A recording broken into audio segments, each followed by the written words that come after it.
अस्सलाम वालेकुम जी। मेरा नाम है उस्मान और आप देख रहे हैं उस्मान का ग़िज़ाई चैनल। इस वक्त मैं मौजूद हूँ जी कालाम में, रूमी होटल। कल मैंने आके यहाँ पर एक डिटेल वीडियो बनाई थी यहाँ की। सुबह का वक्त है और मैं निकलने वाला हूँ यहाँ से बाहर। ये मेरे होटल की लॉबी है और थोड़ी देर में यहाँ ब्रेकफास्ट जो है वो सर्व हो जाएगा।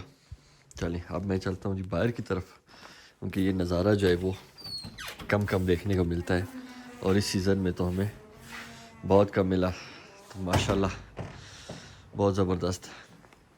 अच्छा जी, होटल के काफ़ी अच्छी ये बात थी कि फैसिलिटीज़ माशाल्लाह बहुत अच्छी थी और रात को जो रूम था वो बहुत गर्म, हीटिंग सिस्टम इनका बहुत अच्छा था। और चूँकि ये वुडन बने हुए होते हैं तो इनसे सर्दी का ज़रा काफ़ी कंट्रोल हो जाता है निज़ाम। तो मैंने अब सोचा कि यार बाहर निकलूं और निकल के ज़रा नज़ारा देखते हैं कि सुबह के वक्त जब बर्फ़ पड़ रही हो तो कैसे हालात होते हैं। ये देखें जी माशाल्लाह, सामने ये पहाड़ है ये वाला, ये इसके ऊपर फुल धूप पड़ी है लेकिन ये कंप्लीट स्नो में ढका हुआ है। कल रात को शुक्र है कि स्नोफॉल नहीं हुई, क्योंकि पिछले 3-4 दिनों से स्नोफॉल हो रही थी। मैं कल जब यहाँ आया तो थोड़ा सा प्रॉब्लम हो रहा था क्योंकि गाड़ी जो है वो स्लिप हो रही थी, लेकिन फिर भी मैंने प्लान तो किया हुआ था यहाँ आने का। तो अल्हम्दुलिल्लाह अल्लाह पाक ने बड़ी मदद की और मैं यहाँ तक इजीली पहुँच गया। इजी तो नहीं था लेकिन ये है कि बस इरादा किया हुआ था तो आ गया। कल जब मैंने आके यहाँ पे गाड़ी खड़ी की थी और मैं अपना रूम बुक करवाने गया तो मेरे पीछे यहाँ का जो रूम सर्विस वाला लड़का है वो आ गया। उसने कहा कि सर आप जिस गाड़ी में आए थे वो तो चली गई। मेरी ना एकदम तबीयत ख़राब हो गई। मैंने कहा यार ये क्या कह रहे हो, मैं तो अपनी गाड़ी में आया हूँ। कह रहे नहीं सर आपकी वाइट गाड़ी थी तो वो तो कोई बंदा ले गया। अब आप सोचें कि आप आएँ अपने घर से तकरीबन 8-10 घंटे की ड्राइव करके और जैसे आप आके गाड़ी खड़ी करें और 10 मिनट के बाद आके बंदा आपको कहे कि सर आप जिस गाड़ी में आए थे वो गाड़ी तो कोई ले गया, तो क्या हालात होंगे। बस वो 5-6 मिनट जो है वो मुझ पर बहुत सख्त गुजरे और मैं सब कुछ छोड़ छाड़ के जब नीचे भाग के आया तो देखा कि जी मेरी जो गाड़ी है वो गाड़ियों के बीच में पीछे होके खड़ी हुई थी।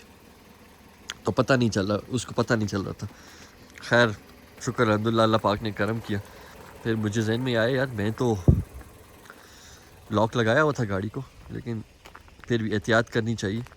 तो जब भी रिकमेंडेड ये है कि आप ट्रैवल कर रहे हैं अपनी गाड़ी की एहतियात हर तरीके से करनी है। अब ये देखें जी गाड़ी के ऊपर लाइट्स पे जो है ये ओरा पड़ा हुआ है और ये हार्ड हुई हुई है बर्फ़। और ये देखेंगे कि ये अब किस तरह जाती है, शायद चल के खुद ही जाएगी। ओए होए होए, हार्ड हुई हुई है बहुत ज़्यादा। ये फ़र्स्ट टाइम मैंने देखी है। कनाडा के जब विज़िट था और वहाँ पे उस वक्त मैं लोगों पे हंसता था कि यार ये सुबह उठ के आप लोग गाड़ियों से बर्फ़ कैसे साफ़ करते हैं। तो एक बंदे ने मुझे कहा कि भाई जब तुम आ जाओगे ना तो फिर तुम भी यही काम किया करोगे। तो ये बेसिकली बड़ा मुश्किल काम है सुबह उठ के, ये ड्यूटी है उन लोगों की सुबह सुबह उठ के और गाड़ियों से बर्फ़ हटाना। तो चले मैं अब ये वॉलनट बाय रूमी जहाँ में मेरा स्टे है यहाँ से निकलता हूँ। और ये भाई जो है ना यहाँ के को मकामी हैं जो कि बर्फ़ में वॉक करते करते आ रहे हैं, क्योंकि हम तो स्लिप हो जाते। मेरा पाँव तो अभी थोड़ी सी बर्फ़ थी और स्लिप हो रहा था। मैं नीचे की तरफ जाता हूँ और बाकी देखता हूँ। और ये मैं साथ ही गिर गया।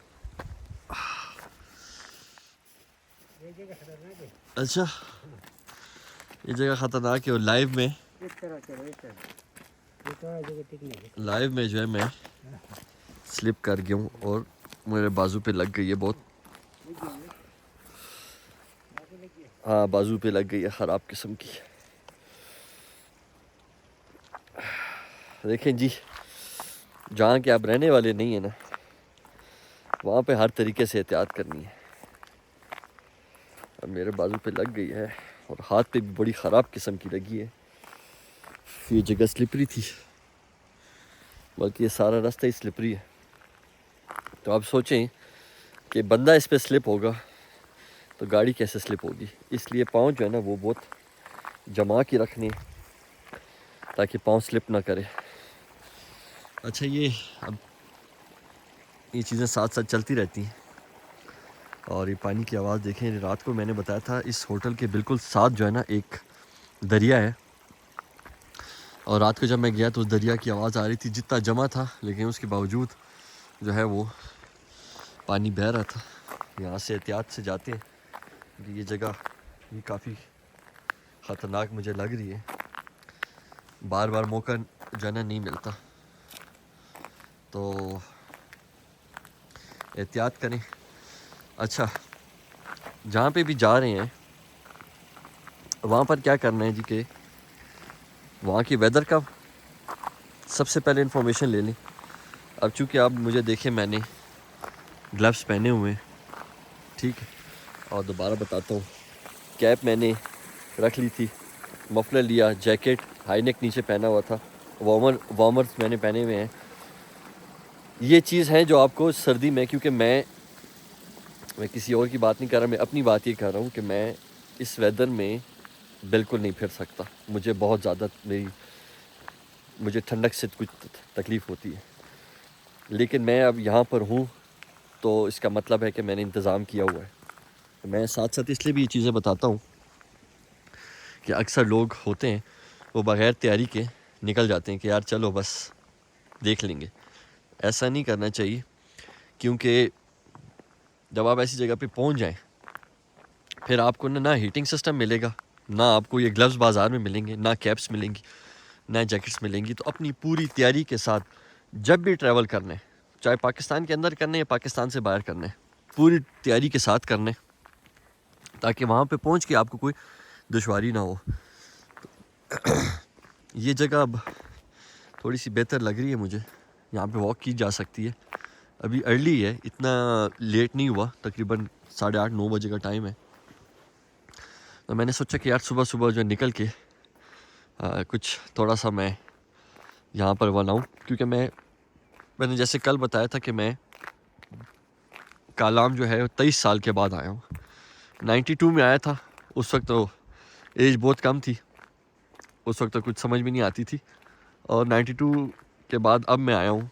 मतलब इसके अलावा मैंने अल्हम्दुलिल्लाह पाकिस्तान भी ट्रैवल किया है सारा, और पाकिस्तान के बाहर भी अल्हम्दुलिल्लाह काफ़ी ट्रैवल हैं। ट्रैवलिंग इंसान को ना बहुत सिखाती है,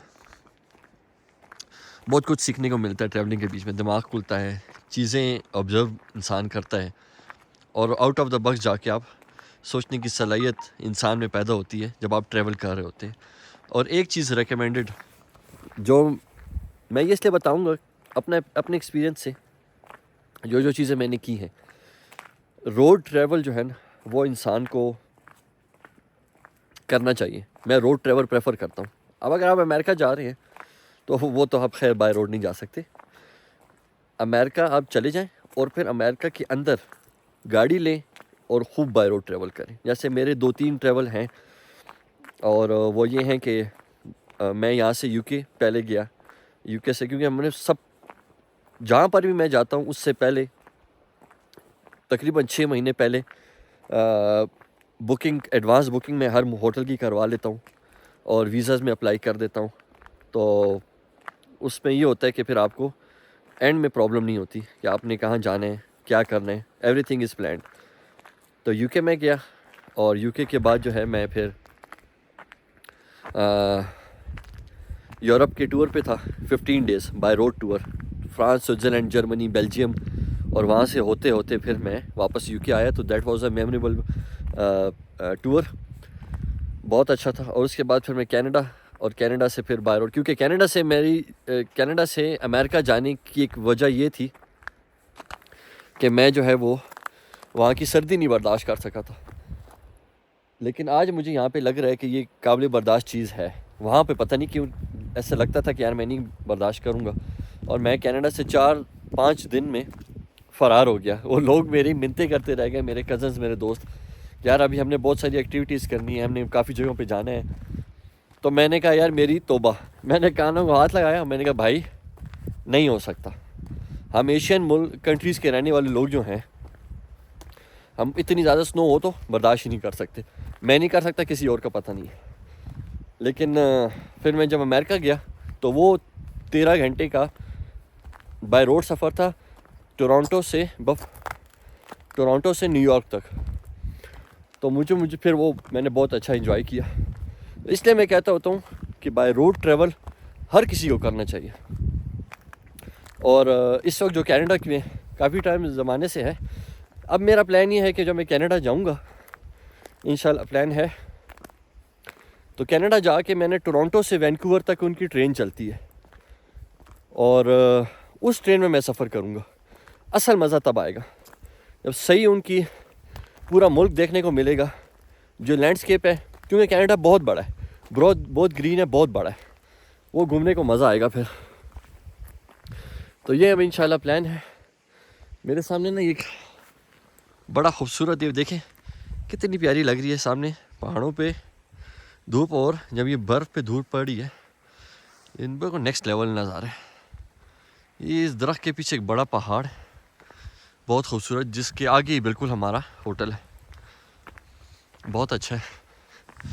अब ये देखें, ये पहाड़ बिल्कुल बर्फ़ से ढका हुआ है, और इस पहाड़ को देखें, अल्लाह पाक की कुदरत है, क्या कह सकते हैं। इतने पहाड़ों में ये एक पहाड़ है जो फुल नज़र ही नहीं आ रहा, बस सिर्फ वाइट स्नो, और इन पहाड़ों पे कुछ भी नहीं है, अल्लाह पाक का निज़ाम है।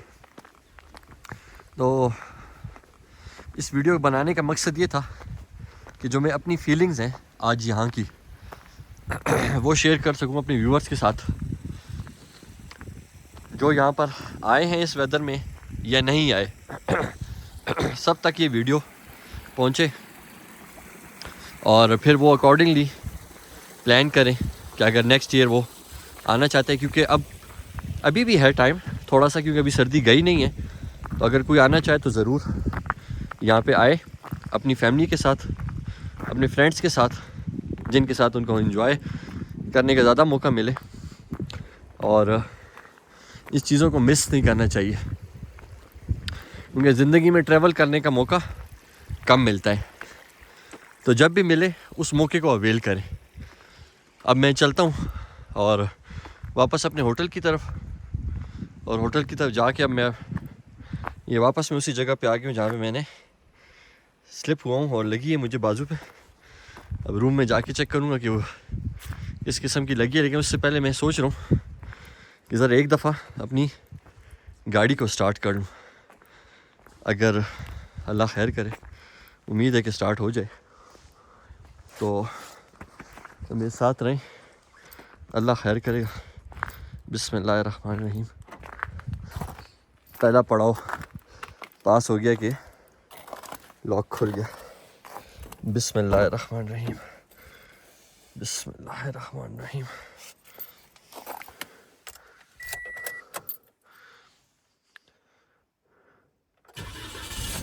माशाल्लाह जी, हाफ सेल्फ स्टार्ट। चलें जी, ये टेंशन भी क्लियर हो गई। मैं सोचा था यार पता नहीं गाड़ी स्टार्ट होगी या नहीं होगी, लेकिन अल्हम्दुलिल्लाह। और ये सामने मुझे जो है नज़र आ गया, पलवशा साहिबा नज़र आ गई है। Palwasha, I am coming to you, okay? मैं आ रहा हूँ, ओके। तो जी ये माशाल्लाह, चलें, गाड़ी स्टार्ट हो गई है। और ये क्या है गाड़ी के अंदर? ये गाड़ी के अंदर कोई चीज़ घूम रही है, किसी गाड़ी के अंदर। चलें, तो चलो, उम्मीद करता हूँ जी कि मेरी ये वीडियो सबको पसंद आई होगी। मैंने कोशिश की है कि मैं जितना कवर कर सकूँ स्नो को, और इस वीडियो में जितना मैं ज़्यादा बता सकूँ अपने तजर्बात भी और इस जगह के बारे में भी। तो काइंडली मेरे चैनल को लाइक करें, शेयर करें इस वीडियो को, और चैनल सब्सक्राइब करें, और कमेंट्स बॉक्स में ज़रूर बताइएगा कि किस किस ने यहाँ पर आके इस वेदर में इस स्नोफॉल को एंजॉय किया है और कौन कौन आना चाहता है। Thank you so much.